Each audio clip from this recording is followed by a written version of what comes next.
The Bob Murphy Show, episode 67. Hey, everybody, welcome to another episode of The Bob Murphy Show. In this episode, I'm going to be interviewing Walter Block and William Barnett. They are both distinguished economists who teach at Loyola University in New Orleans, in the College of Business there, and they're both affiliated with the Mises Institute. Also, Walter Block is sort of a giant in libertarian circles. Among other things, he's written the book Defending the Undefendable, which I'm sure many of you read at some point in your infancy, getting into libertarian theory. So the topic of today's interview is their article that came out in 2006. The title of it is On Hayekian Triangles. In the journal, it's in Spanish, and so my rough translation with the aid of my son who takes Spanish, I think it's something like Market Process, the Journal of Political Economy, something like that. And it's volume 3, number 2, the fall. And the page numbers are 39 to 141, just to give you an idea of how long this article is. Obviously, the link to this article and other things that are of relevance will be at bobmurphyshow.com/67. Let me also mention, just in the interest of full transparency and disclosure, the reason I'm covering this particular topic right now in the podcast is one of my large donors to the Bob Murphy Show thought this was a very unappreciated or underappreciated contribution to the literature, and he wanted to know if I could interview these guys just to help bring attention to what he thought was a very important paper. And since I was aware of the paper and thought they made some good points, so yeah, sure. So that's what happened, just so you know. So as far as me giving an introduction here, it's the kind of thing where if you don't really know what the Hayekian triangle is, you're not going to get too much out of this discussion, and I think it would be kind of silly for me to try to teach it to you on the front end. So let me just go through very quickly some of the context here so sort of jog your memory in case you haven't encountered this before. So Hayek, when he was trying to explain how it was that changes in the interest rate affect the structure of production, and so this would be like in his book Prices in Production and in his Pure Theory of Capital, for example, where he lays some of this stuff out, he had a diagram, and time flowed from the top down on the vertical axis, and the value of the goods in process sort of went from left to right on the x-axis. And that was the same structure or diagrammatic approach that Rothbard used in Man, Economy, and State. And so one of the things I'll link to in the show notes page here is my discussion of that diagram by Rothbard, and then my extension of it in the study guide that I wrote for the Mises Institute for Man, Economy, and State.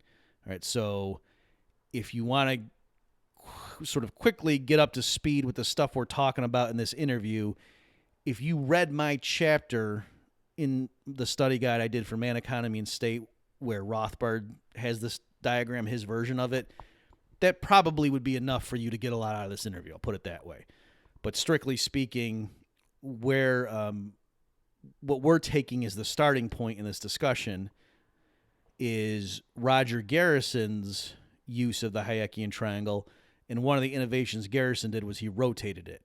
And so in Garrison's exposition that probably most Austrian economists who are under 50, let's say, nowadays would adhere to, and what they think of automatically if you say, what's the Hayekian triangle, they're probably actually imagining what Roger Garrison did with it. And so in that version, Garrison's version, it's a right triangle, but the 90-degree angle is on the right side on the bottom.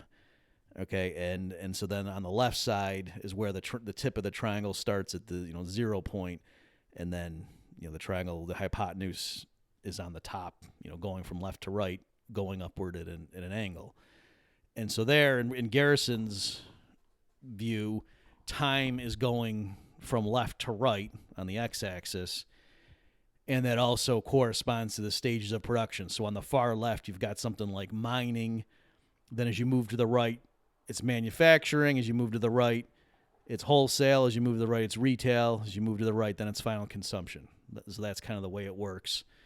And the value of the goods in process at any given time is gauged by the height of the triangle at that point. Okay, and so as you move from left to right, the triangle keeps getting taller and taller, and that's supposed to show that as the goods are rolling over, because of aging and also because other inputs are added, then the value of those goods in process keeps getting higher and higher. One little complication is I think Rothbard's diagram makes it more explicit about how additional doses of natural resources and labor can come in as the goods are moving through the pipeline. Whereas in Garrison's version, I think that's implicit in there, but from the diagram itself, you wouldn't know that. All right, so that's why it might actually get you up to speed more quickly if you just read my study guide chapter. Also, because my study guide is a free PDF online, whereas you can't get Garrison's book Time and Money for free, but you can get his PowerPoints for free. And so I'll make sure in the show notes page to link you to Garrison's phenomenal PowerPoint presentations talking about this stuff. So the big picture, what happens is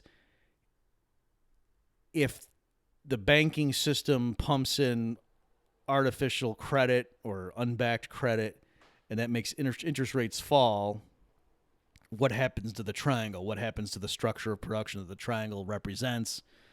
And the angle, the slope of the triangle falls, right? Because the slope of that hypotenuse on the Hayekian triangle in Garrison's version of it corresponds to the interest rate, right? So that the higher the interest rate, the more rapidly the value of the goods in process rises per unit time. And so if the height of the triangle at any point represents the market value at that slice, then the higher the interest rate, the steeper the triangle is. So when the interest rate falls, the new triangle is shallower than the first one, than the original one, but it's also wider. And so that's the way Hayek tries to show this is how, the structure of production changes.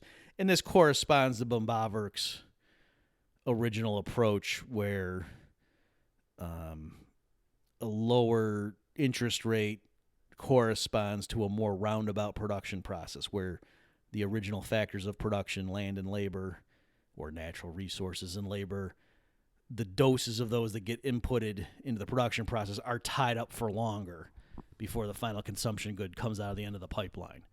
And so in Bawerk's view, that's why as a society grows richer, the time preference falls. I'm using more modern Austrian terminology. That corresponds to a fall in market interest rates, and that leads entrepreneurs to adopt longer, more roundabout production processes. And the payoff from that is that you get more physical output per unit of physical input. And so that is why societies that save and accumulate more capital goods end up having a higher standard of living.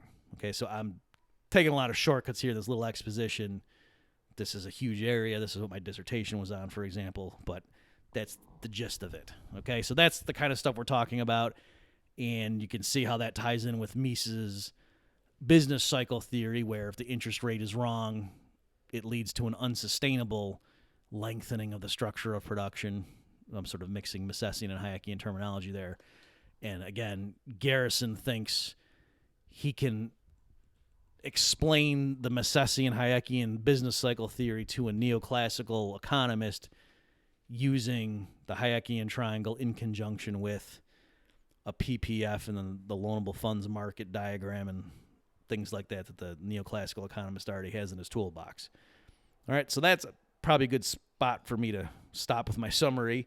And without further ado, so what happened is Bloch and Barnett wrote an article critical of the Hayekian triangle, and they listed 14 separate objections, and then another curveball.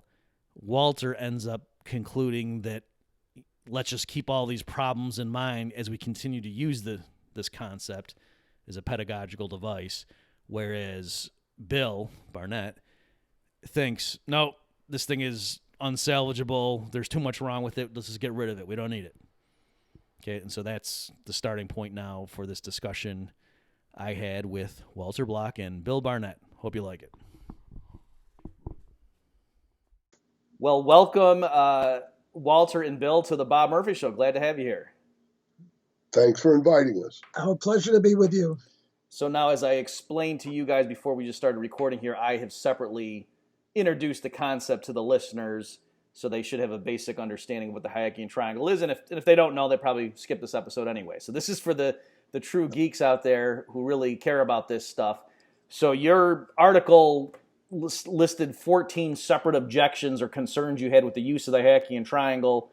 And so I don't know, how do you want to proceed? Do you want to go through them sequentially, or do you want to focus on the ones that you think are the most pertinent? I'll leave that decision up to you guys. Well, I'll give some background. Okay. This paper is all Bill's fault. Okay. I was a Hayekian triangular. Mm-hmm. That's a verb, I guess, triangular. And I greatly appreciated Roger Garrison's flipping the triangle on its side in an attempt to make it more amenable to our colleagues in the profession who are not Austrians, because time is usually on the horizontal axis. And Bill, a snarky fellow that he is, kept giving me critiques of the triangle. And I kept saying, no, but I always think in terms of the triangle. Whenever I think of the business cycle theory, I think in those terms. And Bill finally won me over. And as you say, we had 14 critiques of the triangle. And I guess for me, the most pertinent one is what we really want is not a triangle. What we want is a vertical line. Mm-hmm. Namely, we want instantaneous, and that's one of the 14 criticisms, but that's the one, I guess, that I'll start with, and then Bill can start with a few others, because we really want instantaneous stuff. We want manna from heaven instantaneously.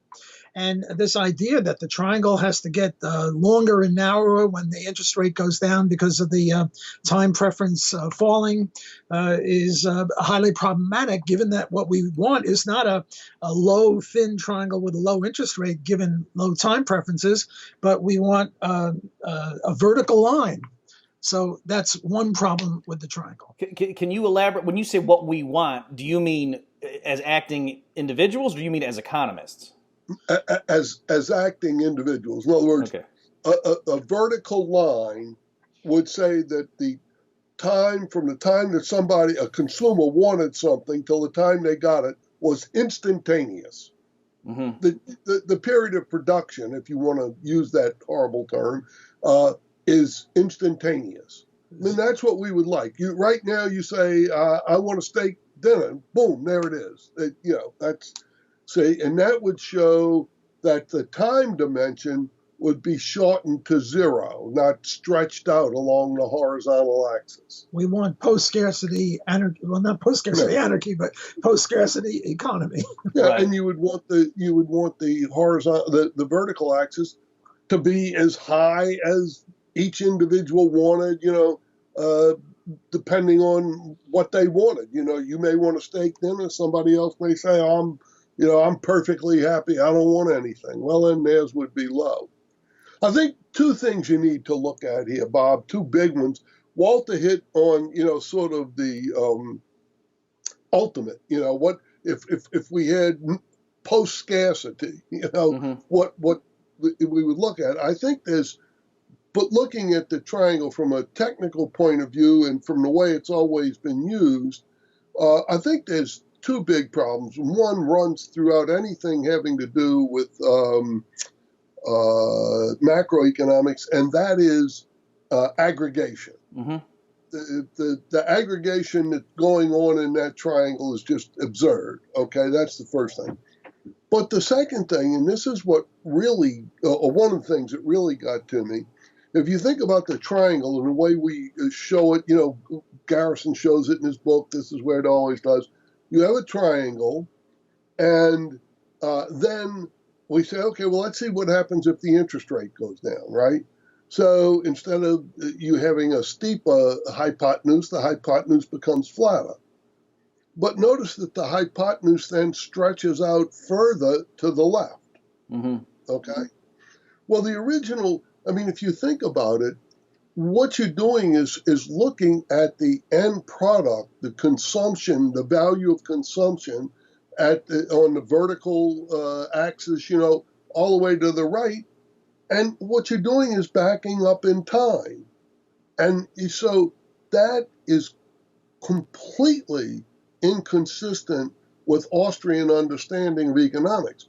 If you're going to try and show it that way, instead of having the two triangles coterminous to the right side at, where the vertical axis and where consumption, so that you're comparing amounts of consumption, and with different time periods, what you have to do is make the triangles coterminous on the horizontal axis at some point, over to the left, and that's where production would start. Because production is always forward-looking. Human action is all forward-looking. So then what you would say is you would have a triangle, and then you say, oh, well, what happens if the interest rate goes down? Well, you'd go back to the same point in time and say, well, if the interest rate went down, starting at that point in time, we'd have a triangle with a lower slope, okay, the smaller angle. And then you would say, well, and what does that do? In the general thinking, I mean, there are various ways you could look at it, and we show various triangles in the article, would be that it would extend past. In other words, that the time period would be longer. But during that period, the amount of consumption, the vertical height would be smaller. Okay? Mm-hmm. So okay. In the interim period. In the interim. But the whole point of investing is to do one of two things, or a combination, and that is to get more out of the same, during the same period of production, if we can use that, to get more output, or to get the same output in a shorter time period, of having resources invested. Mm-hmm. And that's, the article goes into that. We even give an example, it's an arithmetical example in there about, this idea that, they never show the third triangle. They show the initial triangle, and then they show the one when the interest rate goes down. But that's to misunderstand what's going on, why people are doing this. Yeah, hopefully there should be a third triangle, and the third triangle would show that either we get the same amount with less time or more with the same time. Yes. Because that's the whole point of putting off consumption, and yet we don't see that. Yeah. Or some combination of the two. Right. Let me summarize back just to crystallize, I hope, what you guys just, and then tell me if I'm saying something wrong. So if I understand, you're saying the way that, Garrison depicts, and by the way, we're picking on Garrison, I assume you guys would agree, because he's got the best exposition of this. Yes, so we're saying that, this is the only one by any means. But this is it's the easy target. Right. And certainly the one that most Austrians use. I like just when Ben Powell and I were, I was helping him with an Austrian class for the PhD level, we use Garrison's book for this kind of stuff. So this is certainly, we're not picking on a straw man here. And we're not saying Garrison did something dumb. We're saying he's using the triangle the way, Austrians intend it to be used. Not only not dumb, but I think it's an improvement because he wanted to make Austrian economics more amenable, more accessible to mainstream people. Mm-hmm. Mainstream people always put time on the horizontal axis. Right. And the Hayekian and Rothbardian triangle had time on the vertical axis, which sort of skews everything. Right. By the way, I once did ask Roger to comment on our paper, and he gave me not a 3-word, but 3 comments. He said, triangles today, triangles tomorrow, triangles forever, copying the Alabama governor about segregation, which I thought was very charming. But still, I was sort of unhappy that, to me, the triangle is sort of the essence of the Hayekian, Rothbardian, Austrian business cycle theory. Right. And here we have a frontal attack on it. And the thing came out, what, 10, 12 years ago? Mm-hmm. And nobody, you're the first one. Nobody else has commented on it or criticized it or said anything about it. It's sort of like down the memory hole. So I'm delighted, Bob, that you have shown an interest in this. And if I could add one thing to what you were saying about Raja, what Raja, he, as Walter says, rotated the thing 90 degrees, to get the axes which make more sense to us, the dependent variable on the horizontal axis and or rather the independent variable on the horizontal axis and the dependent variable on the vertical. So he did a great thing there. But the way he drew the triangles with the outputs, measured as consumer goods in monetary terms, where those two, are coterminous. They. But the idea that the lower interest rate stretches the triangle out further, makes the time period longer. That's straight out of Hayek and Rothbard. Right. I mean, so it's not like we're picking on Raja or anything like that. I mean, Right. Okay, so let me summarize and tell me if I'm accurately representing at least the two substantive things you said a couple minutes ago. So I took you to be saying the way this is normally depicted, certainly in Garrison, and as you say, I think it's entirely consistent with Rothbard does in Man, Economy, and State, and what Hayek does in some of his papers, is you've got the original triangle. We're in an original equilibrium. The interest rate is some number. Now time preferences fall. The market clearing interest rate falls. And then the way they usually show how that changes the triangle right away is that its left point moves more to the left. Yes. And so as one of the things you're saying that, well, actually, if you're going to do that, it would make more sense to have it start at the same point and then just go further to the right to show that going forward, the production period's lengthen. It's not that you went in a time machine backwards. Is that one of the things you're saying? That is exactly one of the things we're saying. But not only when you say it makes more sense, I hate to be this way, but that makes sense. The other way of doing it doesn't make sense, because the other way is saying if we lower the interest rate, we can go back in time. Right. Okay. And we can't. Right. So yeah, I get you there. I regard that as a minor, relatively minor point. I don't. Well, Bill, what does Bill know about this? I would say the solution is, well, just make the triangle the other way. Mm-hmm. So that's why I say it's minor. By the way, I still think in terms of the triangle when I think about business cycle theory. Mm-hmm. So even though I've criticized it, I've been so trained in the triangle, for many, many years. But I regard that as minor because, okay, so the solution to that is, well, let us just extend it the other way. Fine. But I think our paper is way deeper than that. I do too. But when you say fine, just, make the left point coterminous and have it stick out further to the right, what happens when you do that, it points out that second triangle can't be anything except a transition phase. Right. Because otherwise you'd be saying, look, we're going to take a longer period of time to produce less goods. The consumption value is going to be less. And so just doing that forces you to think the way the Austrians think, mm-hmm. which is that all action is forward-looking and all production is forward-looking, and saying, so what? So we would really reduce our time preference falls, the interest rate mm-hmm. goes down,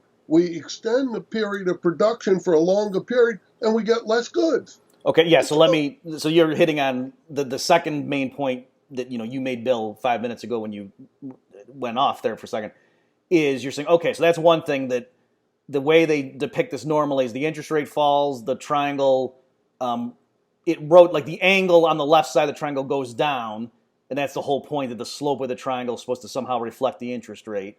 Yeah. And so the angle's narrower or smaller, and then they move it left, but you're saying instead really you should be having the right side go out further forward to the right. And then you're saying the other thing is, in that immediate switch, in the new quick equilibrium there immediately in the short run, let's call it, the height of going all the way to the right at the consumer good, what they would call the consumer good stage, now the height of that triangle is lower, right? Because the angle has shrunk. And so if you stop and say, wait a second, the whole point of time preferences falling and engaging in a longer period of production, having more stages, or whatever terminology you want to use, the whole point is you should be, what you're trading off is, oh yeah, I got to wait longer, but I'm going to get more stuff. And yet, in this very diagrammatic exposition, it's showing you the value of consumption goods is lower. And so prima facie, you're like, well, then why are we doing that? That seems stupid. Yeah.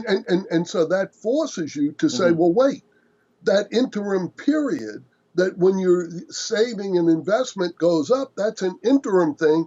Once the new capital goods come online, which is the whole purpose of the saving, right? So that we'll have more capital goods. Once that comes online, the period of production will shorten. The vertical, will come back, but the angle will get greater. Which means we have higher time preference now, based on the angle being steeper. But the reason I say this is all, I won't say superficial, but not the essence of it, because our paper is saying the triangle itself is problematic. Right. Here, all we're doing is saying, well, you should twitch it or, fix it up a little bit this way, make a third triangle. But our paper is deeper than that. Okay. Deeper than saying we need a third triangle, or the triangle should start coterminous on the left, the right. We should get rid of the triangle entirely, and Bill agrees. Yeah. So, and that's, why don't we go ahead and deal with that thing right at this moment? Because clearly, with a lot of this stuff, if you're trying to teach comparative advantage, I don't know if you guys, here, I'll ask you, I'm curious, do you ever do like a two country model just to get across, the Ricardian point? Yeah. Okay. And then somebody could say, oh, well, come on, in the real world, there's more than two goods and two. And then, the obvious response is, okay, but we're trying to isolate just the essence of this idea. Yeah. So here, am I taking, both of you agree that after, we're going to enumerate some more of them, but there's so many problems with this thing that it gets to the point where whatever intuition it's giving you is swamped by all these problems, and you think we should just not use it anymore? That's Bill's view. Okay. Yes, we in the article at the end, we say, one of us who really doesn't understand this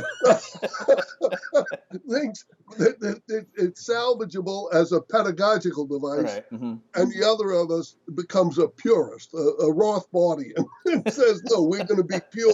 An Austrian. One's a neoclassical and one's an Austrian by the end of this thing.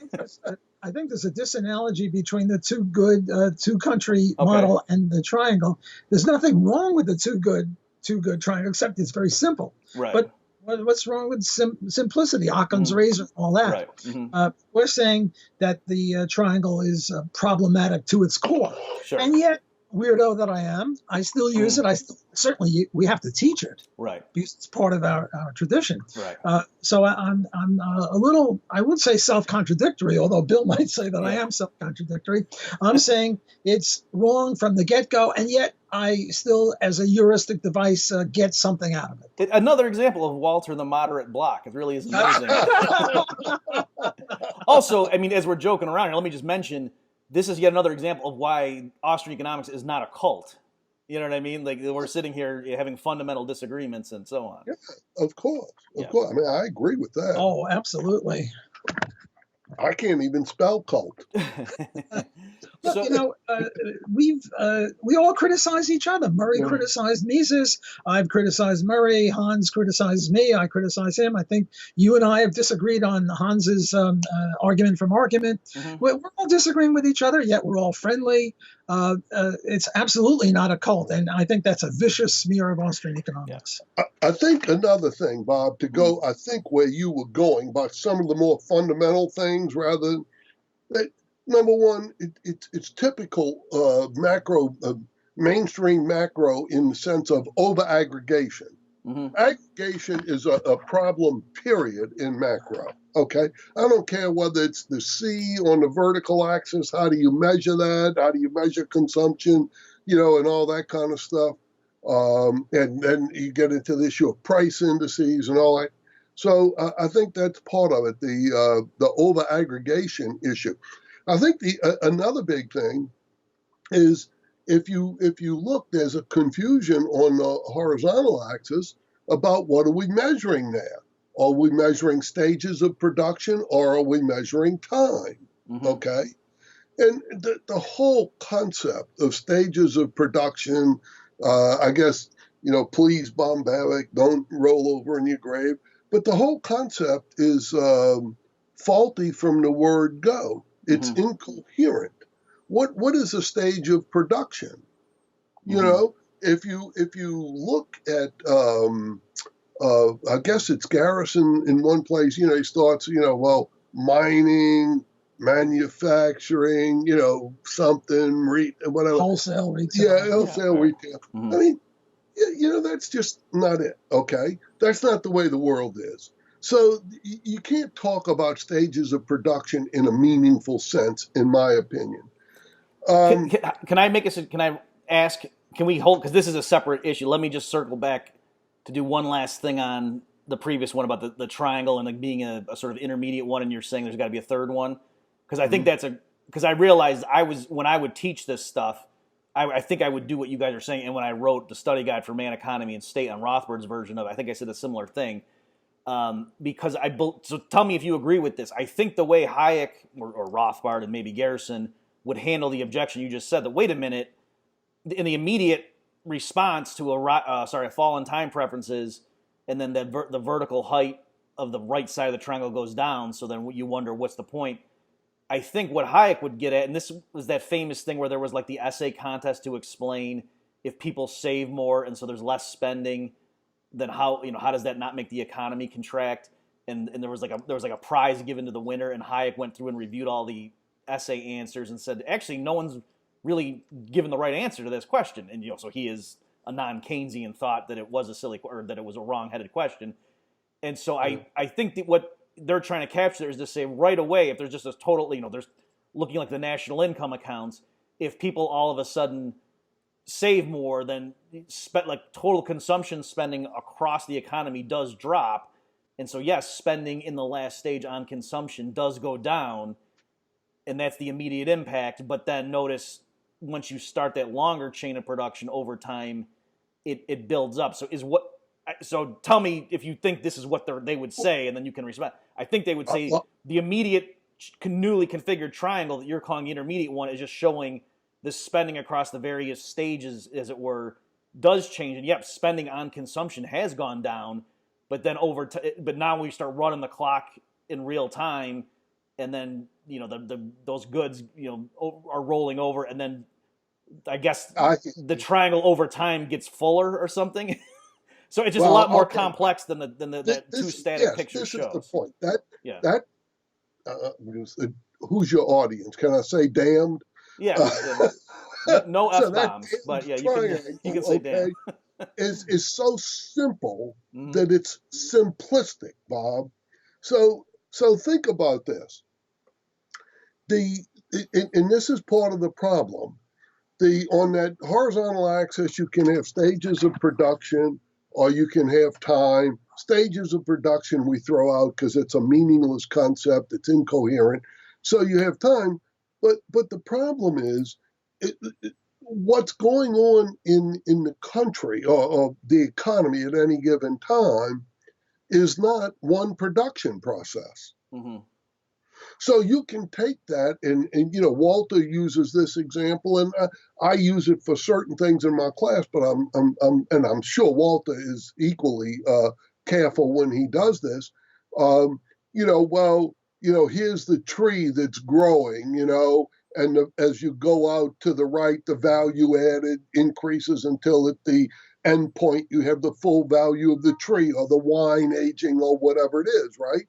But in a real world where we produce we're not just reliant on natural growth of trees or wine aging or something, but we're producing automobiles and houses and all kinds of crazy things.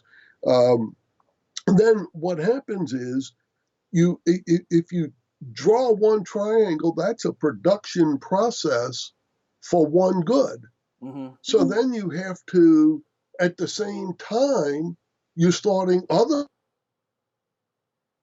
not necessarily at the same time, but you're starting other production processes at the same time, which have different terms to maturity, where the consumer goods come out and all that. And then you have, if you had the triangle, you said we're trying to show the real economy, so you draw your first triangle and say, we're going to do this before interest rates change. Well, so you say, well, they got to, starting at that left point, you've got, if everybody's got the same interest rate, which they don't in the real world, so the triangle goes up and comes down, but it comes down at different points because one thing takes a week to produce, the other takes 2 weeks or whatever. So you have that going on, but then you have to say, well, wait a minute. Now, as we go out to the right after one day, we're starting another production process, you see, with another triangle, even if the angle is the same, and all that. So you can't catch the complexity of the real world. You can't catch the complexity of the real world with this simplistic triangle. And there's another thing that goes on there which they can't. I was rereading some Lockman today for whatever reason, and Lockman makes the point that in the real world, these production plans aren't fulfilled. Some are, but some aren't. And he makes the point that we have multi-specific, heterogeneous capital goods out there. Right. And that with these multi-specific, heterogeneous capital goods, you get started on a production process and realize this isn't working, this isn't the right way to go, something, and then you reallocate the capital goods. And to say, well, we can't, the triangle doesn't show it. Of course the triangle doesn't show it. But are we to say that that's not important? And never mind, the triangle is such a nice little thing that we're going to use it anyway because it's a nice little thing. And another point I want to make that we made in here, I think right near the end was, if you're going to use a triangle, think about it. You don't need that vertical line at the end or anything. All you need is, it's what do we call it? A Cartesian, space, two-dimensional Cartesian. Euclidean, I think. No, Cartesian. I'm talking about the Cartesian. Okay. A two-dimension Cartesian space. Well, all you need, if let's say that you start with 0 resources, which of course is nonsense. So the point about a triangle, is wrong right there. It should be some sort of a 4-dimension figure, Trapezoid. A trapezoid, which starts above the horizontal axis at the left end. Okay. So at any rate, if you look at that, you say, well, even if it starts on the axis, that line, which would describe all of the production in the economy, would be a line of the form C equals, and assuming that, if we have even something as sophisticated as continuous interest rates rather than, constant interest rate, discrete. The thing would just be C equals some, whatever it was, E to the KT. That's all it would be. Or otherwise, it would just be C equals AT, where A, as you go out. Tom. So in other words, the thing with the triangle, the only thing that's important about the triangle is the hypotenuse. That's the only thing that's important about it. Well, if it's a straight line, you can write that with one simple equation, a straight line.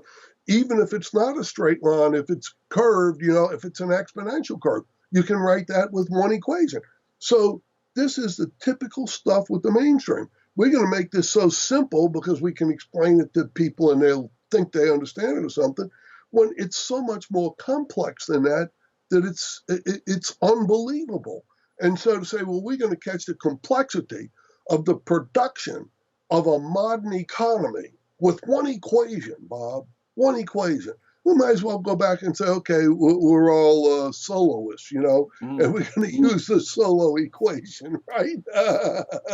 Yeah. So let me, when you're talking about the stages of production, so tell me, I know you guys get into the thing I'm about to say here, and I'm not sure which of your 14 points captures this, but I know you made this point, and certainly I've encountered this when just trying to explain it to an undergraduate class, that to come up with and to try to show like, oh, what do we mean when we talk about the first stage?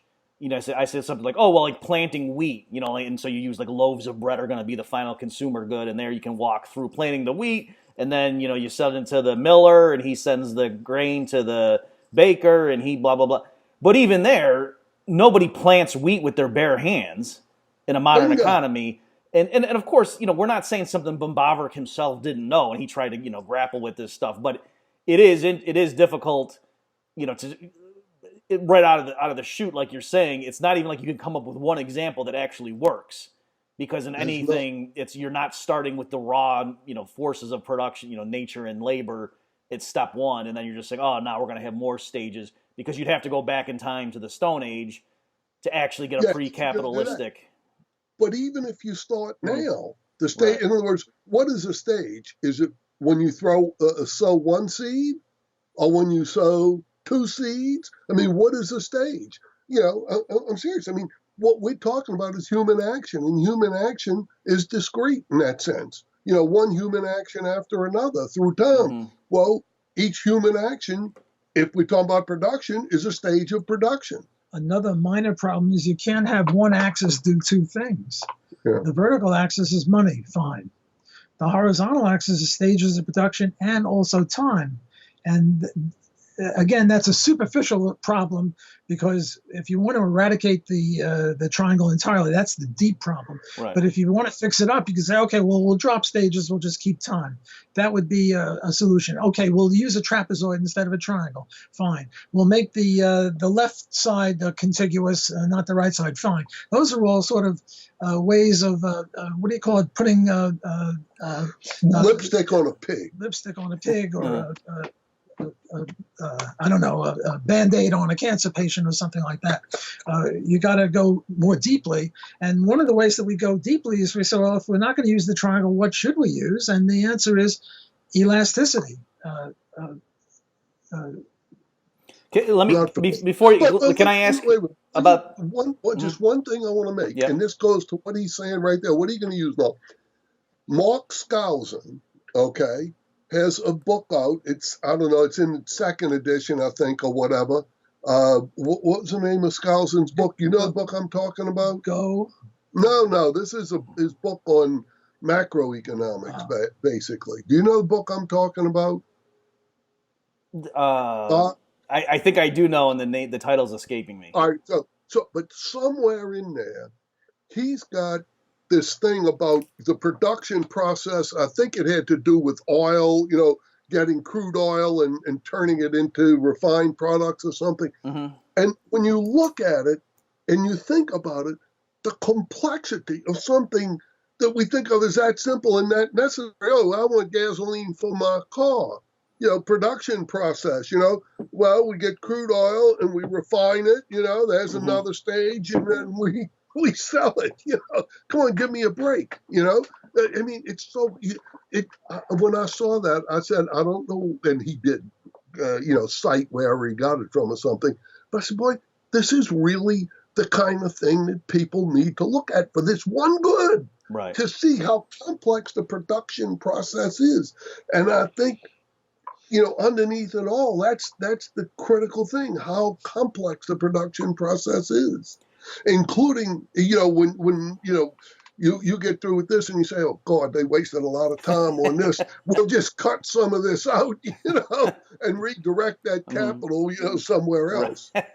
So, and even there, that sort of underscores the point I was just making, that if you think of, okay, yeah, if the final consumer good is gasoline that a consumer's pumping into his car, let's say, then when you say, what's the beginning of that process, you might say, oh, well, it's out drilling for oil somewhere, crude oil. But no, you're using a lot of complex capital equipment to do that. And so, that drilling rig is the output of some long roundabout process in some other firm's perspective. Exactly. But that's why, if you're going to try and use a figure like the triangle, it has to be a trapezoid, because you can't go back, the past is immutable. You can't go back to say, well, what had to happen to do all this? But you got to start. Production is forward looking. We start today, and we have to start with the resources we have right now. And that means that the value we start with is not zero. It's some vertical amount, you see, on that dollar axis.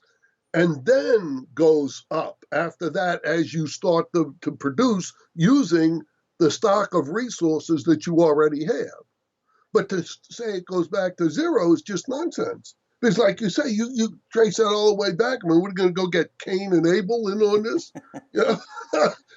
I mean, and you're perfectly right about that. But I always tell my students, no. We don't go back past this very second. And this second is moving forward all the time, the present, the ever-changing present. We can't go back. The past is immutable.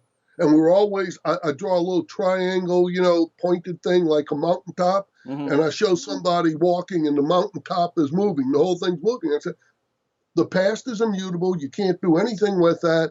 All action is forward-looking, looking to the future, and the triangle has to reflect that. And yet they want to go back and with the triangle when they lower the interest rate and all. Well, the past isn't immutable. We can stretch the production period or stages further back in history. Well, come on, give me a break. We're supposed to be Austrians. We're supposed to be, what is that term Joe uses, causal realists or something like that? Yeah. Genetic causal? Yeah. Yeah, genetic causal realist, whatever, but. I wanted to mention another way of improving the triangle. I don't know if you can see it on here. This is our figure 15. You really can't see it too well. Not only should we get a production triangle, but we should get a consumption one where the consumption falls. I mean, if you're into improving the thing, but that's only, that's only if you're talking about a single production process. In other words, you put resources in, you produce, the goods come out, and then you either consume them immediately, if they're comestibles, if they're not, over time, they depreciate and they're gone. I mean, this shirt my wife is probably going to throw out pretty soon because it's got so many holes in it, Yeah, I think, and forgive me if you guys cite this in here, I don't remember seeing it, but I think John Hicks in his Value in Capital had a more mathematical approach that it was kind of like just a time thing, and he had, little sub-indices showing, resources going in and outputs coming out, and it was a more general sort of mathematical treatment of it that I think you're getting at that's at least more realistic. I don't remember. That was that Value in Capital? Yeah. Or Capital and Growth, I don't remember. But anyway, but that idea about having to have the consumption part in is an original with us. If I remember right, Jevons did something like that. So regarding your point about the x-axis, it can only be one thing. You're saying, look, it's either time or it's the stages. Let me just play moderate devil's advocate. Wait. Yeah. My boss is trying to roll me over. Okay, I don't look up there. I'm looking at Bob. Okay, yeah. I think you're fine, Walter. You guys are both in the shot there, if that's what you're concerned about. Couldn't somebody just say, well, yeah, the x-axis, the units are time, and we're just saying, somewhat arbitrarily, admittedly, that, the stage one goes from 0 to 2 months, and stage 2 goes from 2 months to 6 months, and so why couldn't? In other words, you wouldn't say, "Hey, the x-axis can't possibly be time and what month it is." You'd say, "Well, it could be both." You know what I'm saying? Yeah, but time and stages are different. Time is one thing, whether you want to measure it in days, weeks, hours, minutes, years, whatever, and stages are entirely different. Stages are entirely different. But can you because I'm just trying to pin down exactly what are you saying? Because all right, so here we go. I go into the barber shop today. Right. Okay. Now we don't have to go back past today. He's already got his clippers and his scissors in the barber's chair and all that stuff, right? Yep. How many stages before I walk out with my haircut? I guess that'd probably be consumption. So I would say that's the last stage. Well, that's the last stage, but I'm saying how many stages of production from the time I walk in the door and sit in the chair? How many? So now I just sat in the chair. We're going to start producing a haircut. How many stages? We can say it's going to take 20 minutes, but how many stages of production? And then we start with something else. Say, well, okay, we're going to start making a car today, but we're going to start looking at, we don't have any of the ingredients we need yet, so we got to go mine some coal. We have a mine, but we got to mine coal, got to mine iron ore, we got to transport it, and all that. How many stages there? I'd say that there's more stages to making a car if we start right now than there are stages to getting my hair cut. Oh, okay. So I think what you're saying, just to put it in different words, you're saying if we want this triangle to possibly represent different production processes, then it's clear there's no one-to-one mapping of elapsed clock time in the duration of a given stage. Is that a fair thing to say? Well, except I would say the whole concept of stages is incoherent. I would just say you talk about how, because look, why are we looking at the interest rate? What does that have to do with anything? We're discounting the value of the consumer goods back to now. The expected, what's the expected value of the consumer goods that are going to come about because we're starting this production process now? Well, the expected value, we got to discount it back. Well, discount it back on what? On the number of stages? Is that what we're going to have as the discount factor, the number of stages? Or is it going to be time? The interest rate, you discount by the interest rate, right? Well, but I'm saying, but the interest rate is so much per annum. It's not so much per stage. True. Right. And a stage for one thing could be a different time period from another. The whole concept of stages is incoherent, Bob. Yeah, okay. I think I get. Another example is a pickup truck. Is it a consumer good? Is it if it helps in mining, then it's an early stage. If it helps to take stuff from the floors to the house, then it's a different stage. But it's the same pickup truck. Yeah. Right. So where do you put it? Yeah. And the big thing is that not the big, one of the big things is when they draw the triangle, they do it, and this is the production process for producing this thing. And they say, well, the stages of production and all that. But the point is that if you think about making bread, okay, or making an automobile, there's some place right now where they're just starting to make an automobile, assemble, let me put it differently, to assemble an automobile. They've already got the engine, they've got the fenders, they got all that. Now they're starting to assemble it, right? But the assembly line right next to it, they started to assemble another car an hour ago. You see? Well, how do you catch that with the triangles? Okay. And the answer is you don't. You don't. Yeah, I think I know what your answer is here, but let me, again, I'm trying to push back to make sure people get the power of this critique. So, well, I like your example, like the pickup truck, what stage is it in, or, where. Couldn't you, we also, though, say, okay, and so this whole distinction between a capital good or a good of the fifth order and a consumer good is also spurious because, some people might, to some people, a sandwich is a consumer good, but if you're a business owner who's feeding your workers at lunchtime, to you, the sandwiches are capital goods. And so does that mean the distinction between a capital good and a consumption good is silly? No. This is Austrian economics. It's about subjectivism. It's about what's going on in your head and Walter's head and my head. And you and I, like I tell my students, even in the principal, I say, look, how about beef and pork? I say, substitutes to me, I'm fine. The price of beef goes up a little bit. Hell, I'll eat pork chops. I'm happy. I am. I say, suppose I'm a real practicing Orthodox Jew or Muslim. Beef and pork aren't substitutes. Right. They're just not. Yeah. Right. So I mean, the key, what did Hayek write? What was it? Was it the Constitution of Liberty? No, I forget what it was. Early on, he's got a footnote, and I use it whenever I teach Austrian economics, and it says, this was in 1962, I think he wrote it, and he says, every true or serious advance in economics in the last century has been due to an ever more forceful or greater application of subjectivism. And then he goes on and says, the person most responsible for that, or who's done the most for that, is Ludwig von Mises. And then he says, and it is perhaps because of, I forget his words, but intransigent or something in the way he just found and determined to do that and all, that people think he's a little oddball or something like that, and he doesn't have the influence he would have if he was a little different. But that's it, Bob. It's all subjective, and as soon as you say subjective, and see, this really gets to me, you can throw out the math. Mm-hmm. Throw out the math. So then, so someone might say, okay, so when you guys are bringing up the pickup truck, it depends what the subjective plan is of the person using it. But then is your point, okay, but then this triangle was not supposed to be what's in the head of one person. This was supposed to represent like the objective capital structure of the macro economy. And so you can't just say this is all in the mind of one planning entrepreneur's head.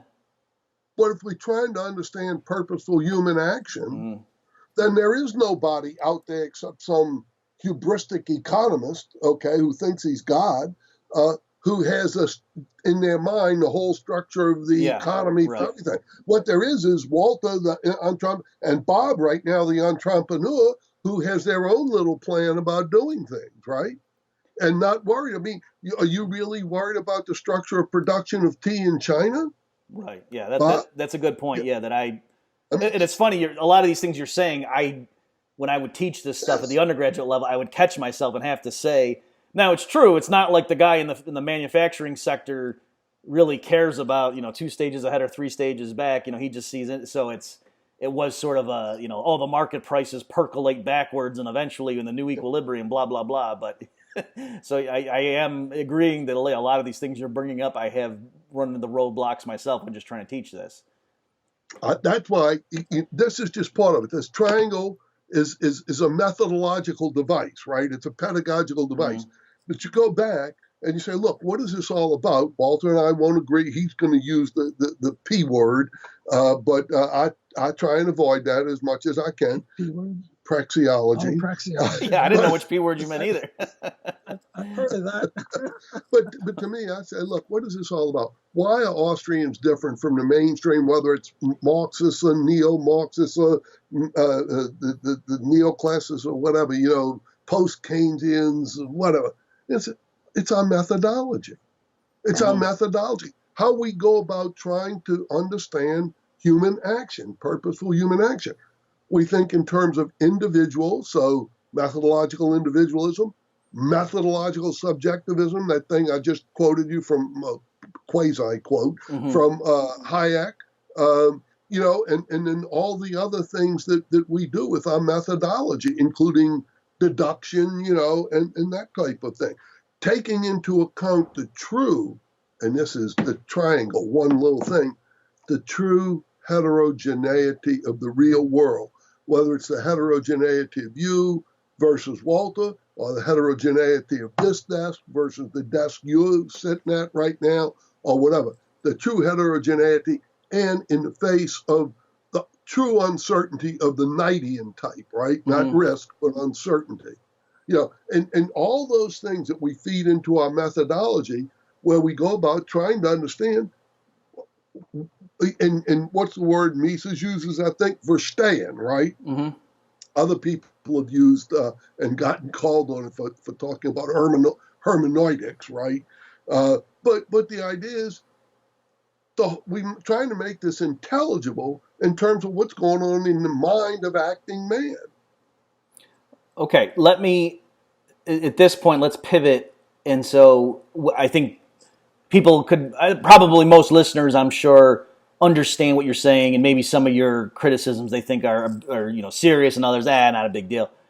But usually with something like this, what people want to know is, okay, what do I have to give up if I accept your critique? So, for example, can we still believe in Austrian standard, Misesian business cycle theory if we take all your criticisms seriously?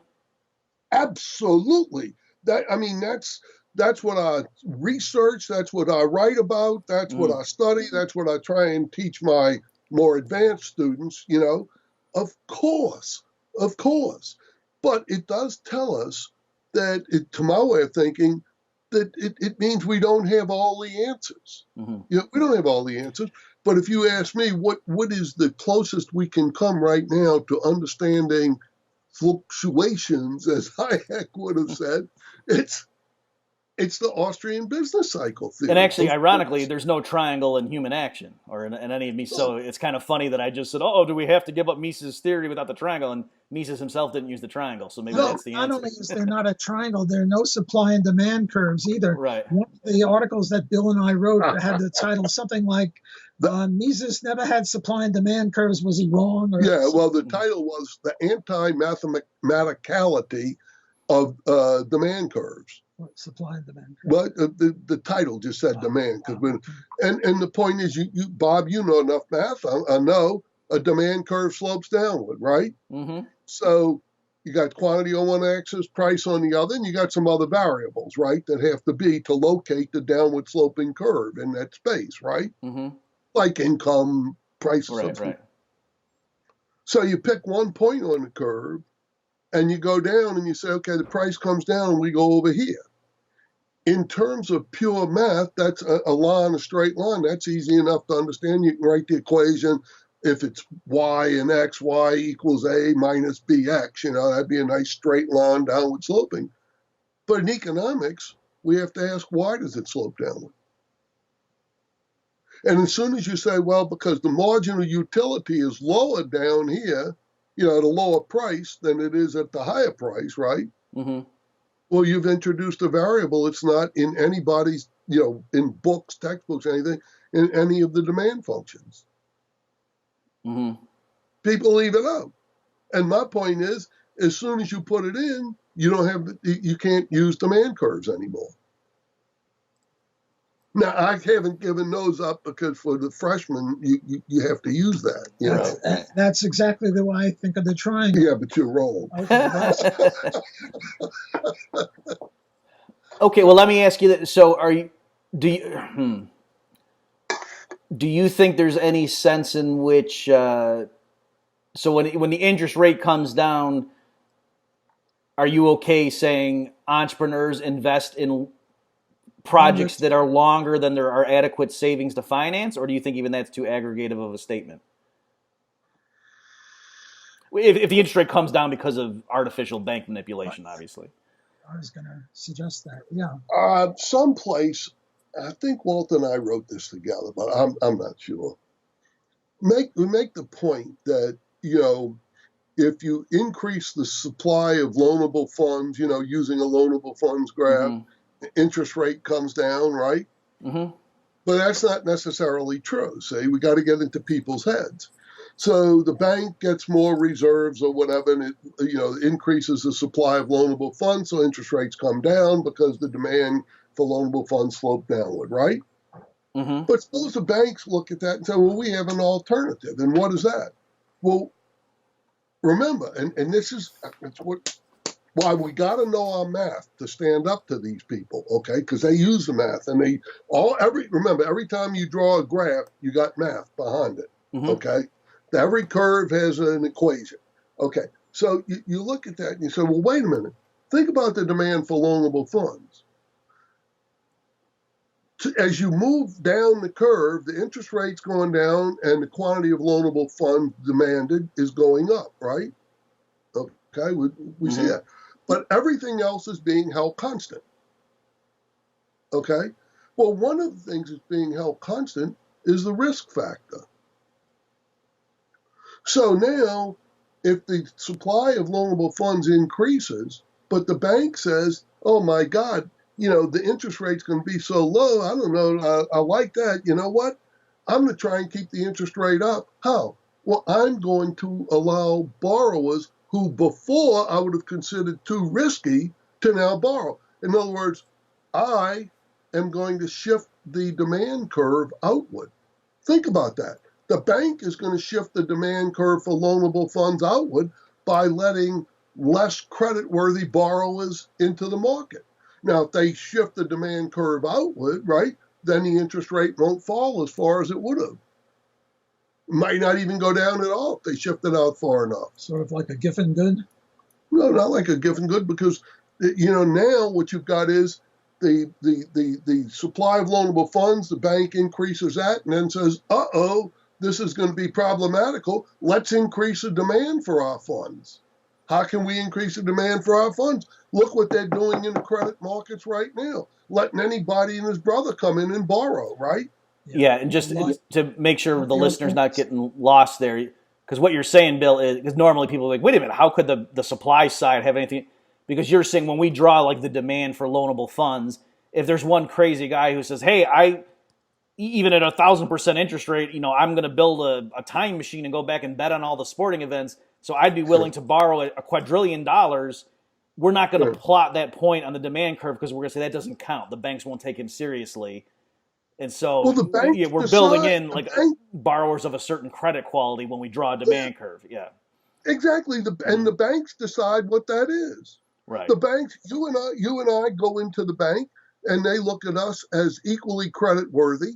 You're willing to pay 6%. I'm not willing to pay. I'm only willing to pay 5%, right? Mm-hmm. So they say, okay, we're only lending to Bob. And then they say, we got more reserves. Let's lend some more money out. Well, we got to lower the interest rate to 5% to get Barnett in. Barnett's the same credit worthiness as Bob. He just has, I'm not going to borrow money at that high interest rate. So they said, but my God, 5%, that's too low. Oh, look, there's Walter Block. Walter Block's credit rating isn't as good as Barnett or as Bob Murphy's, okay? But we're going to lend to him because he'll pay 6%, okay? So to me, I get headaches with this, Bob, sometimes, seriously. But I always go back to the title of the magnum opus, Human Action, what we're trying to do, why are we doing this, what is our purpose, what are we trying to understand. And as soon as I do that, human action, Walter's got different stuff going on up in there than I do, and you've got different stuff than I do, and you've got different stuff than Walter, and we got to figure all that out together. And too much of this stuff, and as soon as you try and put it in mathematical language, whether it's graphs or anything, it's just it's faux math. Bob, we agreed to allot 1 hour to this, and we've got like 2 minutes. So I just wanted to make a sort of a closing statement. Sure. If I could. Yeah. Yes, you have another question that you want to do? So I'm rereading your opening paragraphs. The only thing that you mentioned here that we haven't touched on is you say the triangle doesn't include leisure. So I don't know if you want to deal with it or just say, that's not a huge point. Well, you can imagine on the vertical axis it says consumer goods, but again, it's typical nonsense from economics. Consumer goods, leisure is a consumer good. Right, okay. But we don't put a price on it. And so, like, if people the triangle's not taking into account the fact that we get more capitalistic, people work shorter work weeks, for example, and that's not showing up in So at this point, maybe both of you, so Walter, do you want to give your summary statement as to why the triangle, though flawed, should still be taught, and then Bill, do you want to say why he's too moderate? Is that a good way to wrap this up? Look, little kids, if you ask a little kid, do you want 1 candy now or 10 candies tomorrow? The kid's going to take 1 right now. Yeah. He's going to have a short, fat triangle if the economy was composed of kids. People our age, we have a lower time preference. We would have a longer, thinner triangle. I think there's some sense and there's some value in that. On the other hand, fixing up the triangle by making it a trapezoid or by putting the start at the right side rather than the left side. We're worrying about one axis doing 2 jobs. I think those are just ways of putting lipstick on the pig. The key is that, as we started with this interview, was that what we want ideally is a vertical line. We don't want any triangle at all. So the triangle, while it has some value for me, like supply and demand has, it's still it's highly problematic from an intellectual point of view. But you still think it's worth retaining and using? Yeah, he does. I do. Yeah, here's where Bill and I diverge. Okay. Yeah, and to me, the real world of heterogeneity and the complexity of the real world is just far too great to catch with one little diagram. And I think more than that, yes, if you're trying to get a 5-year-old interested, maybe, but if you're really trying to get people who are going to think about it and all, then you don't want to oversimplify it make it simplistic. You want to let them see. And then they say, okay, we can put that aside. We can still understand Austrian business cycle theory without these little trivial child's toys, these triangles. And I would close with one thought, that why you know I'm right and he's wrong. Bob, I'm so much better looking than him that you have to know that that's what counts. Yeah. This was really great. I enjoyed it, but I have an appointment at 2:30. I got to get out of here. Sure. If you want to do again, we'd be happy. Okay, great. We scratched all the surface. We scratched the surface, but if you want to do more, I think Bill and I would be happy to do it. Thanks. Great. Yeah, so I really appreciate your time. So, folks, this has been Walter Block and Bill Barnett. Thanks so much for your time, guys. We really appreciate it. And, folks, it's bobmurphyshow.com/67. I'll give links to their paper and their other works. So thanks, guys, and thanks, everyone, for listening. Pleasure, Bob. Thank you. Okay. Take care, Bob.